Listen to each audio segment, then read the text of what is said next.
A scrawny brown colt with an unproven sire, a modest dam, and a gawky right front leg, hardly the blueprint for greatness, sold for just $17,500 to owners far from racing's elite. No one expected this misfit to rewrite history and shatter the logic of Bloodline experts. How did an outsider with everything stacked against him become the most improbable legend in the sport? The answer upends everything you thought you knew about racing's Triple Crown, and it all starts with a single, unlikely decision. If you want more true underdog stories, make sure to like and subscribe, because this legend's origin defies explanation. In the mid-1970s, the world of thoroughbred breeding revolved around fashion and reputation. Seattle Slew's pedigree did not fit the mold.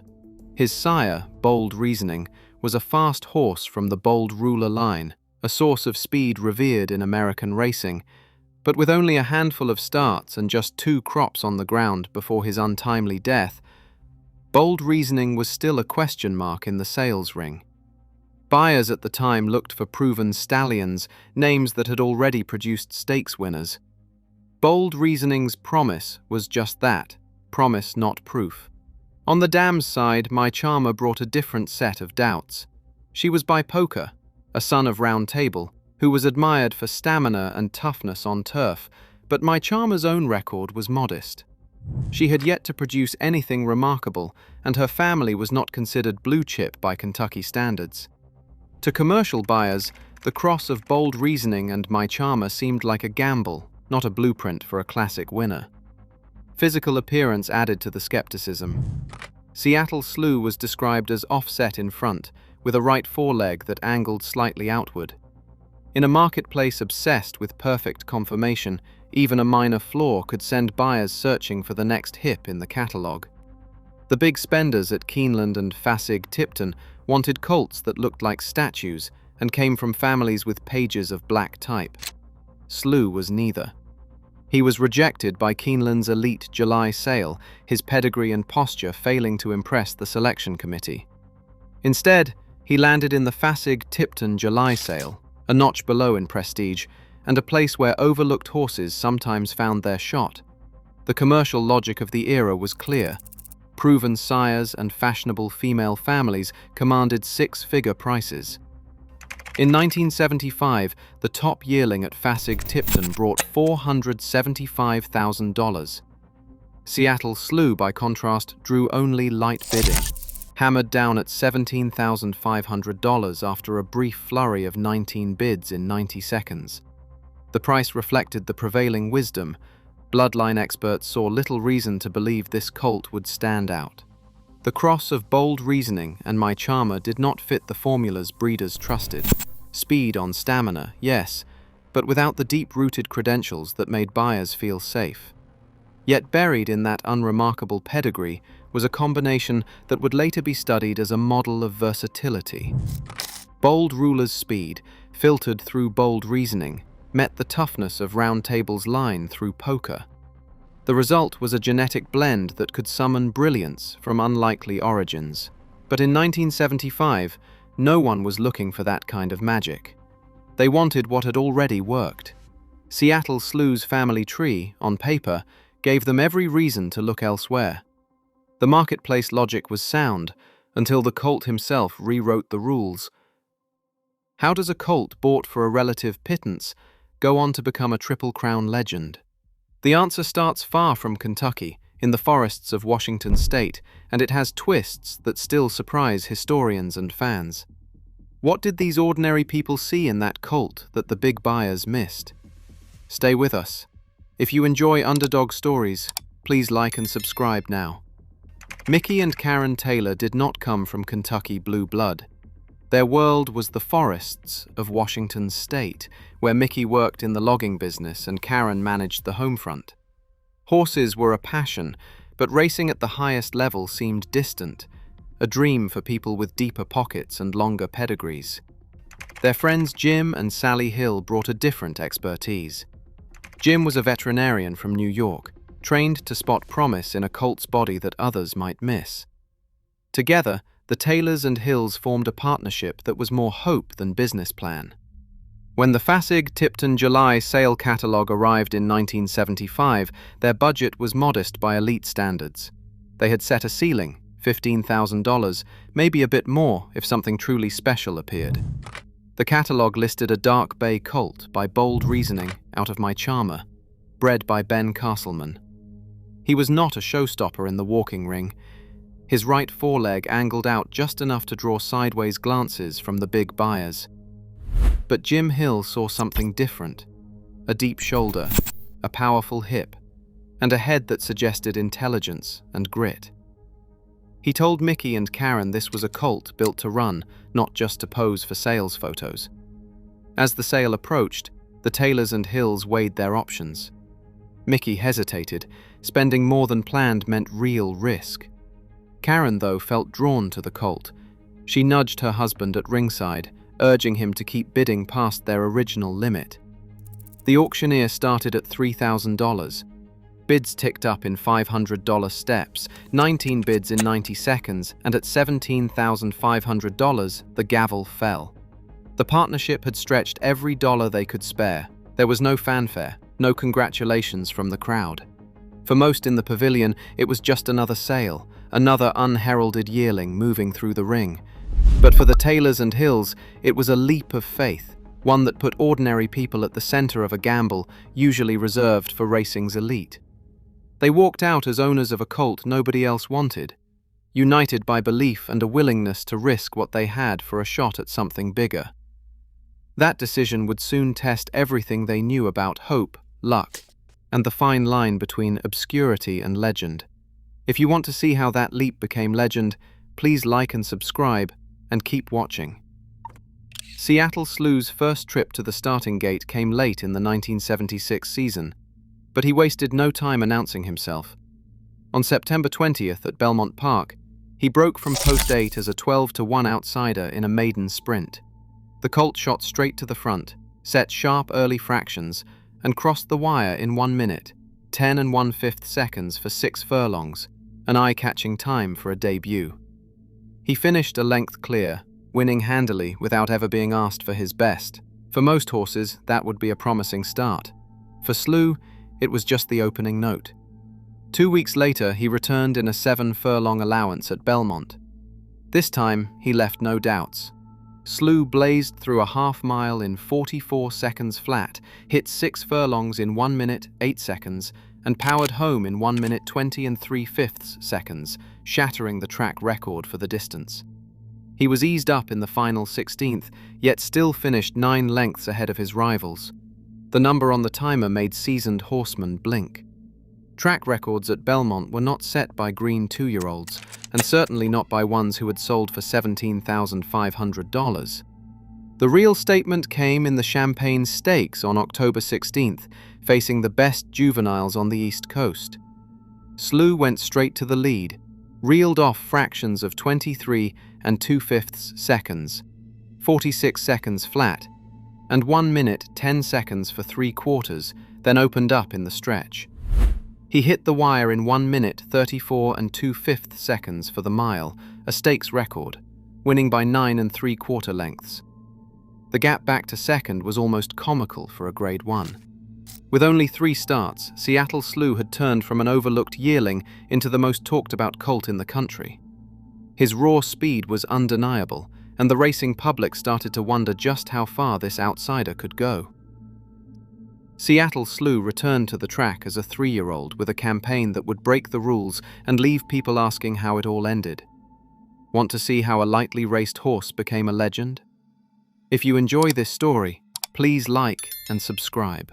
From the moment Seattle Slew returned, his team chose a different route. Most Kentucky Derby hopefuls of the era piled up races through the winter, toughening up on the Florida and California circuits.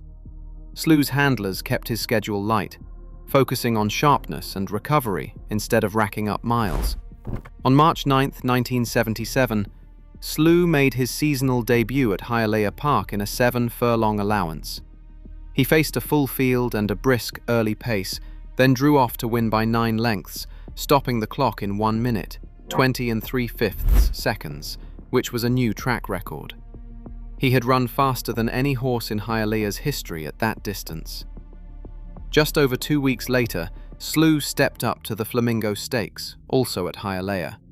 It was his first try at a mile and an eighth, a key test for any Derby prospect.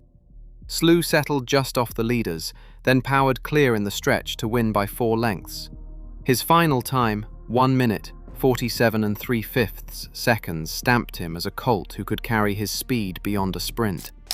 Critics began to question whether he might be too lightly raced, but the results kept silencing doubts.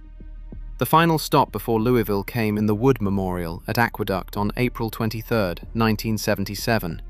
Slew faced a deeper field and a muddy track, but once again he controlled the race from the front. He crossed the finish line a length and a quarter ahead, completing the mile and an eighth in 1 minute, 47 2/5 seconds. With just 3 starts as a 3-year-old, all dominant wins, Seattle Slew arrived at the Kentucky Derby undefeated, but with less seasoning than any favorite in memory. The restraint in his campaign was bold, and the debate over whether it would hold up against the Derby's chaos was about to be answered on the first Saturday in May. If you enjoyed this chapter of the story, please like and subscribe. May 7th, 1977, the Kentucky Derby gates snapped open, and in a heartbeat, the dream nearly unraveled. Seattle Slew, the unbeaten favorite, lunged sideways and slammed into the horse beside him. The crowd's roar turned sharp. One bad step and a perfect record could vanish before the first turn. If you want to see how this story ends, please like and subscribe. Jockey Jean Kruger didn't hesitate. He gathered Slew, found a seam on the rail, and sent him charging into the fray. The field thundered past the stands, dirt flying, with Slew pinned on the inside, boxed by rivals and burning more energy than anyone wanted this early. Most horses would have folded under that kind of pressure. But by the backstretch, Slew was surging, Kruger guiding him with quiet hands and quick decisions. He threaded the colt through a gap along the rail, daring to risk it all rather than settle for second best. In that moment, tactics and nerve became survival. Kruger later said that he had to go for it. His mount was fighting him to run. The fractions were punishing, a fast early pace, a wall of horses, and no room for error, yet Slew kept coming. By the far turn he had clawed his way to the front. Run, Dusty, run. Chasing, but never closing the gap. Down the stretch, with the crowd at Churchill Downs on its feet, Slew refused to yield. He crossed the wire first by 1 3/4 lengths, undefeated still, his legend intact. The Derby had tested not just speed, but heart and the split-second choices of a rider who trusted his horse completely. In the chaos of America's biggest race, Seattle Slew and Jean Kruger proved they could handle anything the racing world threw at them. At Pimlico on May 21, 1977, Seattle Slew faced the Preakness Stakes as the overwhelming 2-5 favorite. The crowd buzzed with expectation, but the race would demand more than reputation. Braking sharply, Slew went straight to the front, but Cormorant pressed him hard through the opening quarter. The pace was relentless, 22 3/5 seconds for the first quarter, 45 3/5 seconds for the half, and 1 minute 9 4/5 seconds for 3 quarters. These were fractions that could crack even the toughest frontrunner, yet Slew showed no sign of yielding. Jean Kruger sat chilly in the saddle, hands still, letting Slew dictate the rhythm. Down the backstretch, Cormorant tried to keep up, but by the far turn, Slew had put him away. The field stretched behind as Slew powered into the lane, ears pinned, stride unwavering. Iron Constitution launched a late bid. Kruger never panicked. He simply let Slew cruise home, winning by 1.5 lengths. The clock told its own story. 1 minute 54 2/5 seconds for a mile and 3/16. Only Canonero II's 1 minute 54 flat in 1971 had been faster in the long history of the race. Slew's time equaled Secretariat's Preakness and stood as the second fastest ever run at that distance. Critics who once doubted his stamina now watched a colt who could withstand a punishing pace and still finish with authority. The press, once skeptical, began to compare his dominance to the legends. As Slew walked back to the winner's circle, undefeated and unbowed, the racing world realized that something extraordinary was unfolding, a force that seemed to grow stronger with every test, now one race away from immortality. June 11, 1977. Belmont Park churned with anticipation as more than 70,000 fans pressed against the rail, waiting to see if a colt bought for $17,500 could finish what only 9 before him had done. 2 days of rain had left the track muddy and heavy, the kind of surface that can sap the stamina from even the strongest horses.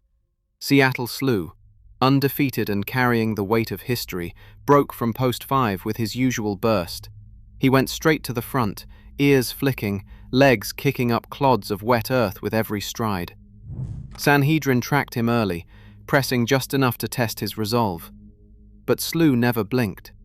Down the backstretch, Jean Kruger let the colt find his rhythm, hands quiet on the reins, trusting the bond that had carried them through every test so far.